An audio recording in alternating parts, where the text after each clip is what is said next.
ગઢપુરથી દ્વારકા પદયાત્રા યોજાઈ હતી, જે ધોરાજીમાં પહોંચી હતી. સનાતન ઉત્કર્ષ યાત્રાનો મુખ્ય ઉદ્દેશ એ કે સનાતન ધર્મનો સિદ્ધાંત પ્રસ્થાપિત થાય, ધર્મનો ઉત્કર્ષ થાય, તેના મૂલ્યો સમાજમાં પ્રસ્થાપિત થાય.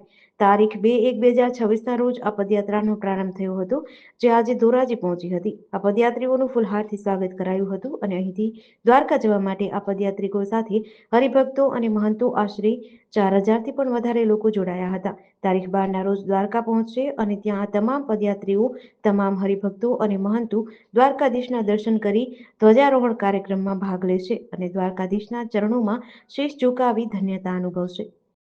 ગઢડાથી દ્વારકા સુધી આ પદયાત્રા તારીખ 2 થી પ્રારંભ થઈને 12 તારીખે 12 જાન્યુઆરીએ દ્વારકાની અંદર આ સનાતન ઉત્કર્ષ યાત્રા પહોંચશે.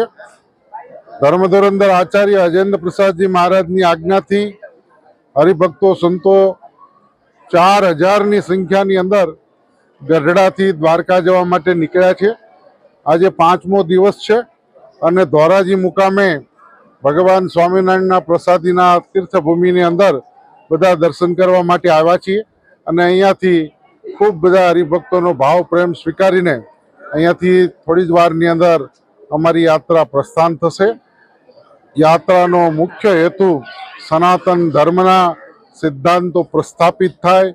સનાતન ધર્મ છે એ હિન્દુ સમાજના ઉત્કર્ષ માટે જે એના મૂલ્યો છે એ સમાજની અંદર પ્રસ્થાપિત કરવા માટે અને દ્વારકા JDC ન્યૂઝ સાથે વિપુલ ધામીચા, ધોરાજી.